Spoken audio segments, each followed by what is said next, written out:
Então, pessoal, essa aula a gente vai falar sobre derivando vetores no referencial móvel.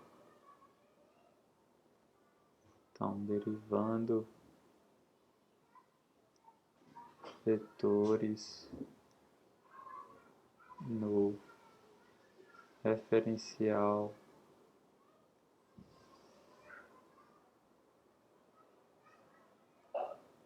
móvel.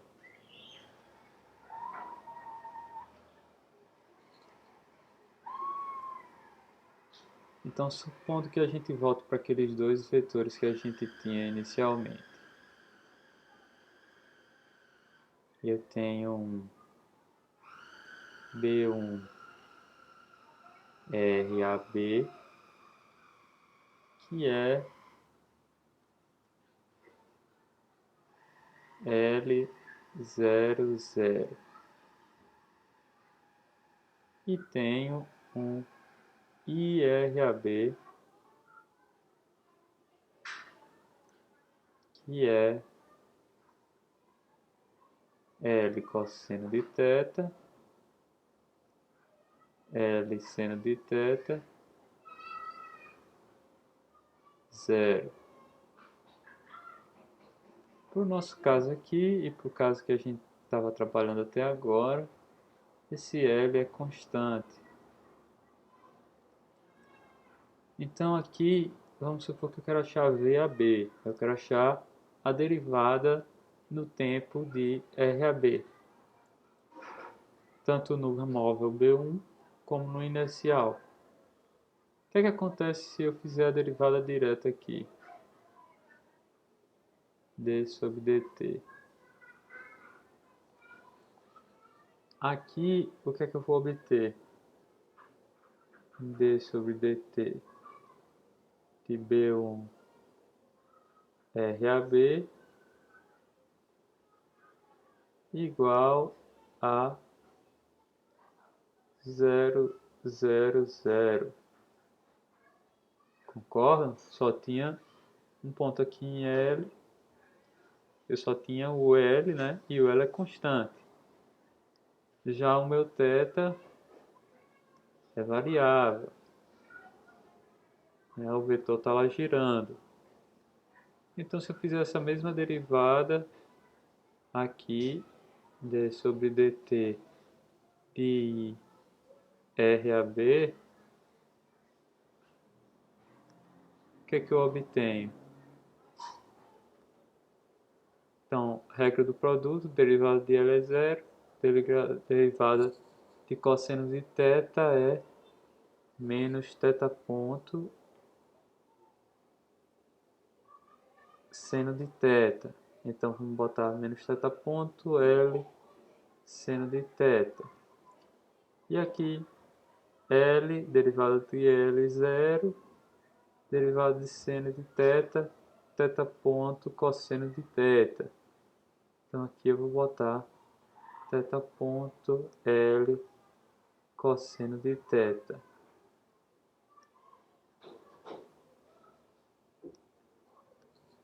Aí eu pergunto, nesse caso aqui,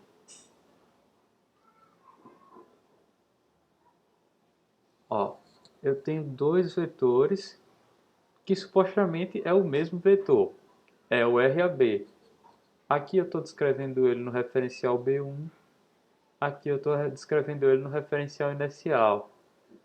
Então aqui eu estou descrevendo a derivada dele no referencial B1, aqui eu estou descrevendo a derivada dele no referencial inercial. Porém é para ser o mesmo vetor, né?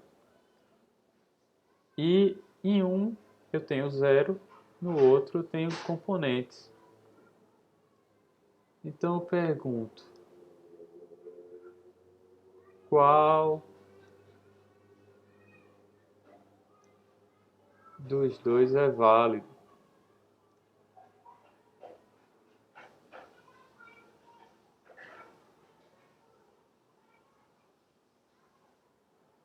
Qual dessas duas derivadas é válida? A primeira Então, a segunda ou as duas? Eita, prendeu aqui. Ou as duas? E aí eu vou mostrar um pouco para vocês o que é que acontece se a gente analisar de uma forma diferente. Quando eu colocar aqui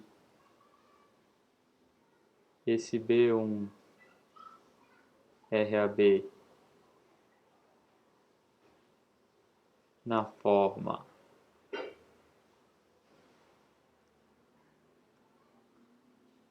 Li1, a gente já vê a diferença aqui. Por quê?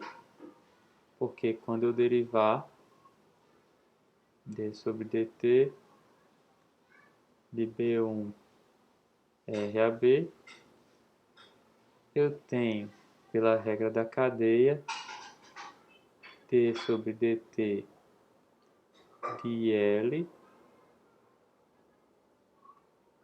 vezes I1 mais d sobre d mais L vezes d sobre dt de I1. E o que é que acontece aqui? Aqui eu já posso dizer a vocês que o resultado certo é o do inercial, né? Sempre que a gente tiver no inercial, se eu consigo fazer a derivada sem perder nenhuma informação.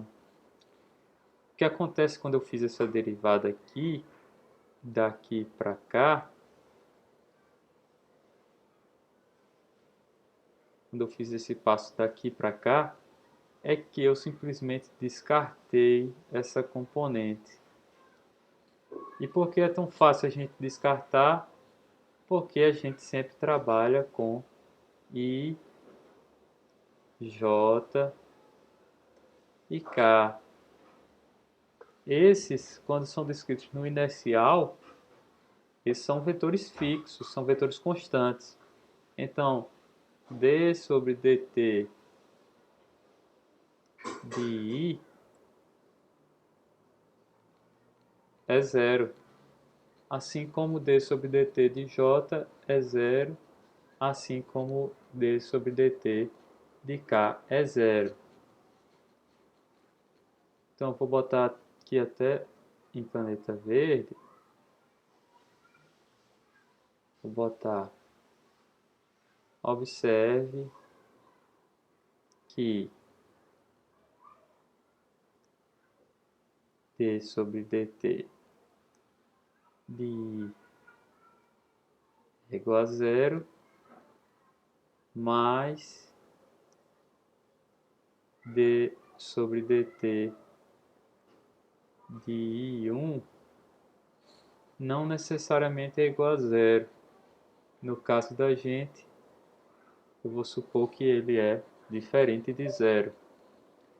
Então, essa derivada aqui, apesar dessa derivada ser zero, essa daqui não é zero. E aí, esse meu vetor não era para ser nulo. Ele é para ter componentes, né? Assim como esse já tem. Só que as componentes dele não vão vir da variação de L, mas sim da rotação dos eixos diretores. Então, a derivada vai ter que levar em conta não só a variação das componentes, que é a única coisa que eu preciso levar em conta quando eu trabalho no referencial inercial. Então, trabalhando no referencial inercial, só preciso levar em conta a variação das componentes, mas trabalhando no referencial móvel, eu tenho que levar em conta tanto a variação das componentes como a variação do referencial em si. Então, como é que a gente descobre como se dá essa variação de I1? Então eu vou escrever isso agora. Como se dá d sobre dt, ou então como calculamos dI1. E agora eu vou acrescentar para vocês duas figuras.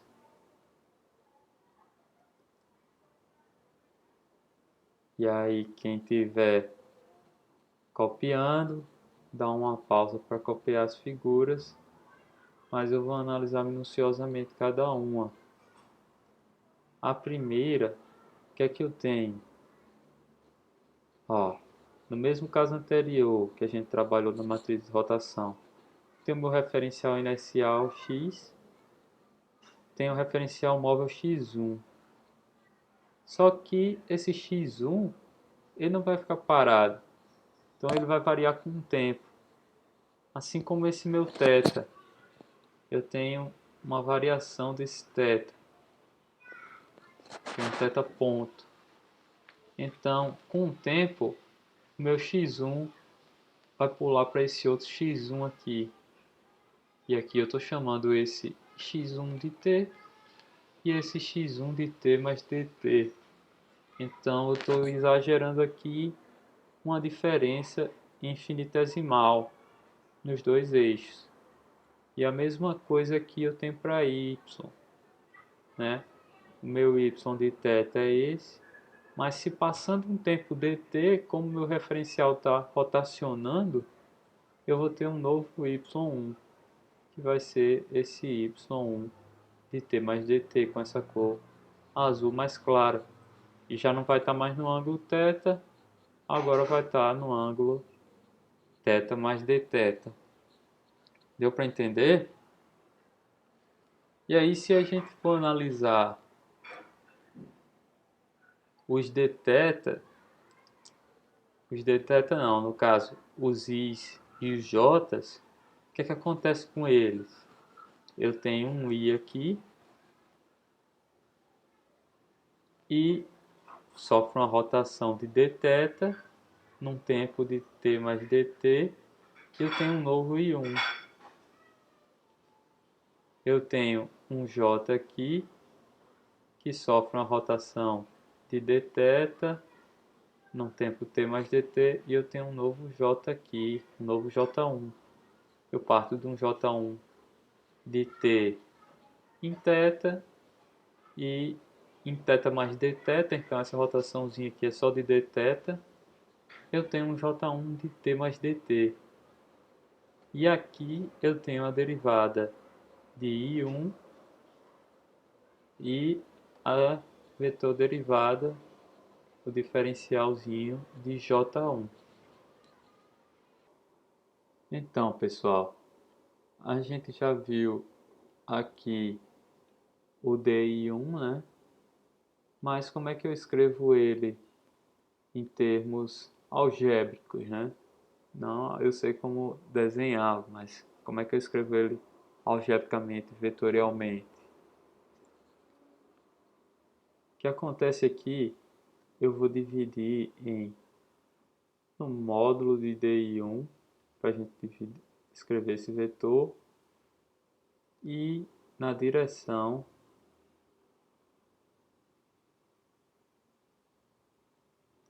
de DI1.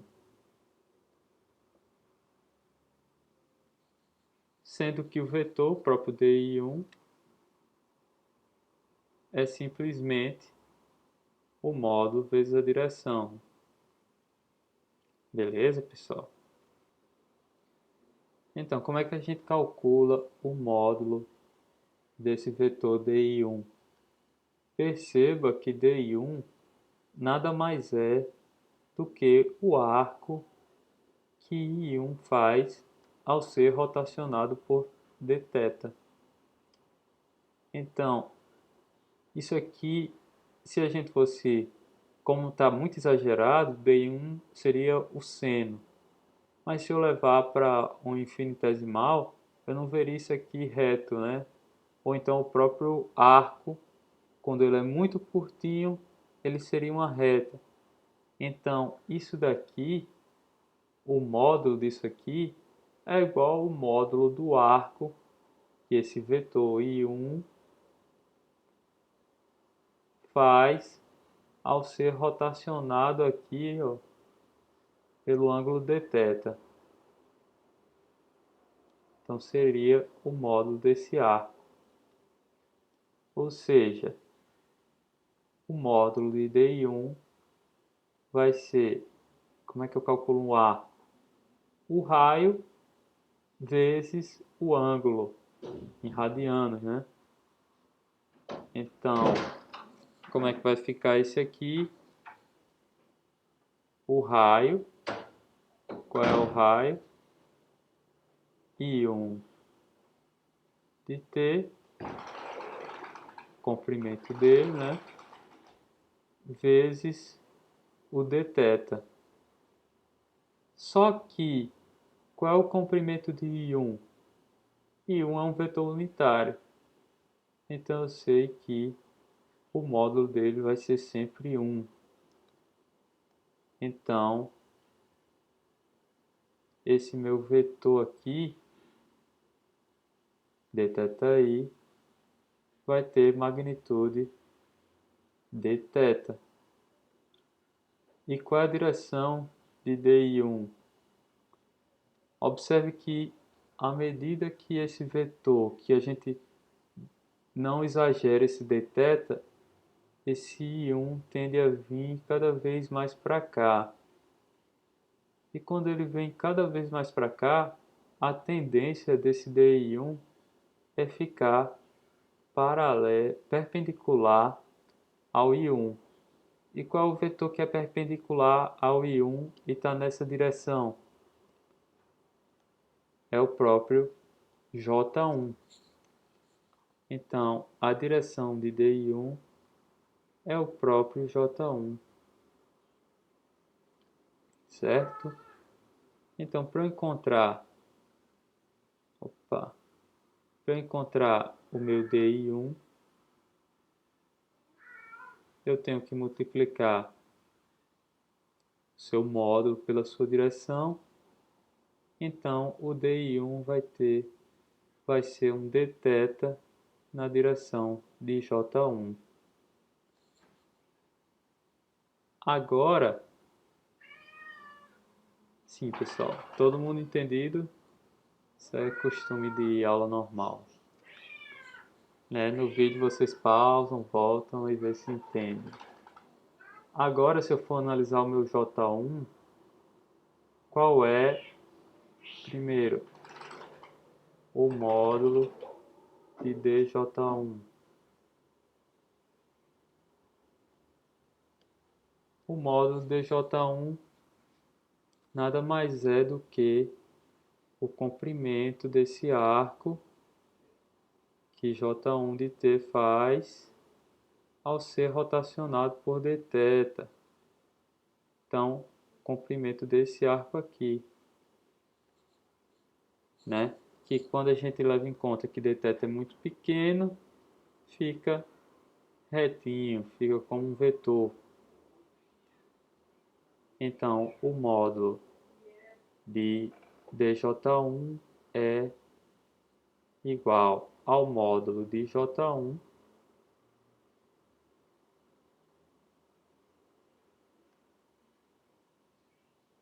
vezes um dθ. Como o módulo de J1 é 1, porque J1 é um vetor unitário, eu tenho que o módulo de J1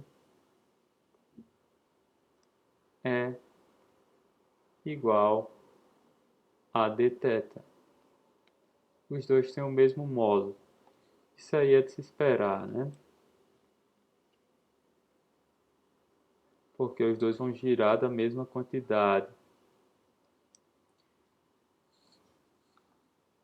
E qual a direção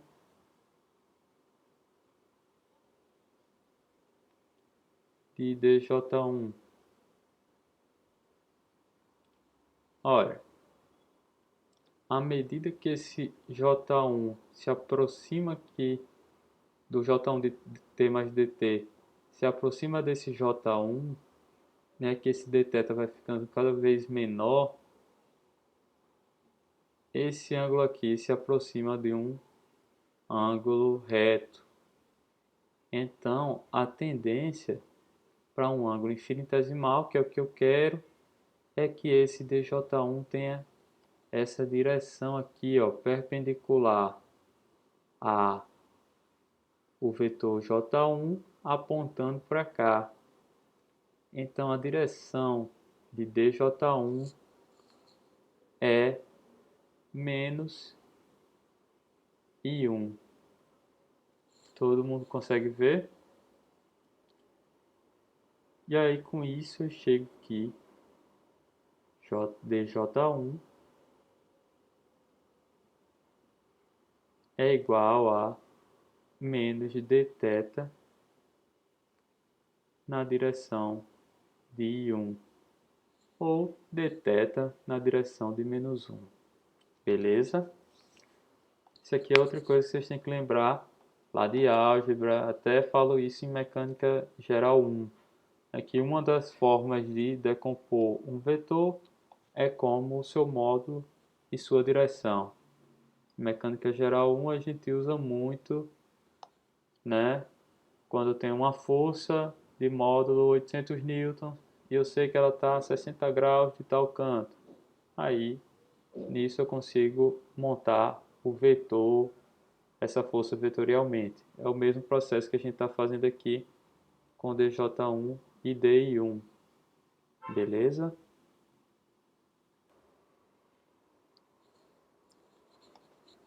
Então, pessoal, eu tenho agora di1 e dj1, né? Eu sei que di1 é igual a dθ j1 e dj1 é igual a menos dθ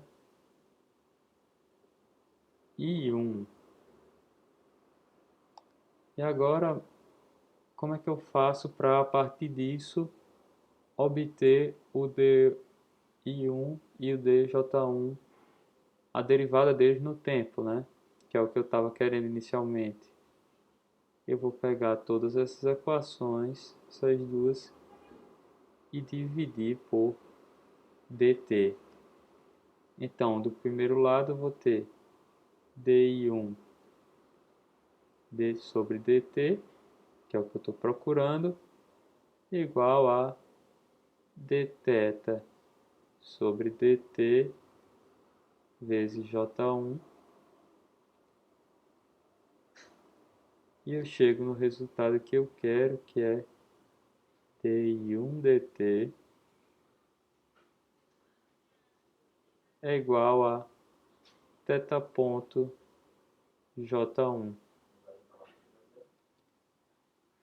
Já para o meu dj1, mesmo processo, dj1 sobre dt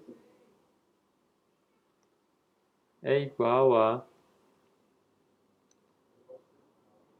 dθ sobre dt menos, né, I1.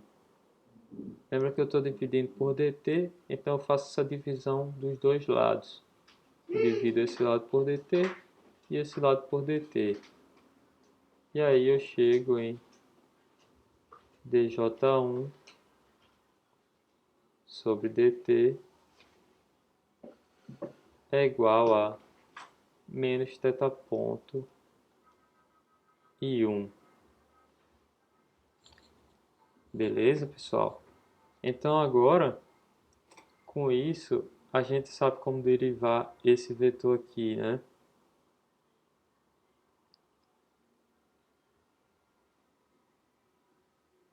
Porque a gente sabe fazer essa derivação de d sobre dt de I1.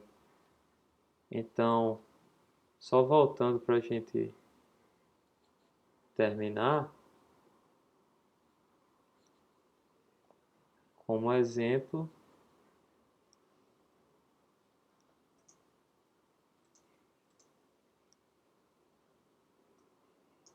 d sobre dt de B1 RAB é igual a um d sobre dt de L, opa, não saiu um L, de L vezes I1 mais L vezes d sobre dt de I1.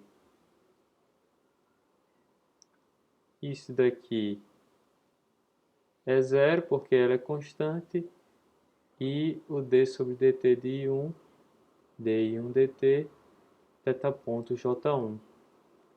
Então, essa minha derivada é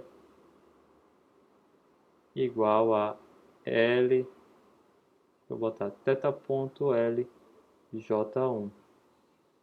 Se eu for escrever em forma de vetor, ficaria 0 θ ponto L 0. Beleza? Então, pessoal, agora a gente obteve a derivada de B1 RAB, que é 0 θ ponto L 0. E a gente tem aqui, ó, essa mesma derivada no inercial. E a gente, se quiser, pode então conferir. Então, meu d sobre dt de I RAB é igual a um Tθ transposto de B, opa, vou achar aqui, d sobre dt de P1 RAB, que aqui isso me dá uma matriz cosseno de θ, Sθ 0, Sθ, Cθ 0, 0, 0, 1. Deixa eu só conferir aqui em cima onde é que está o menos.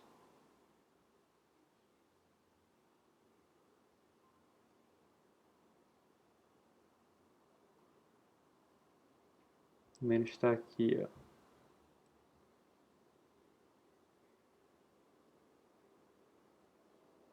Nesse caso, o menos é aqui. Então, isso multiplicado por 0 θ ponto L 0. E o que é que a gente obtém? Cosseno de θ. Vamos lá. Vou escrever e depois eu faço highlight. Cosseno de θ vezes 0 menos seno de θ vezes θ ponto L. Então, menos θ ponto L seno de θ. Seno de θ vezes 0, cosseno vezes θ ponto L. Então, θ ponto L cosseno de θ. E aqui, 0, 0, 0.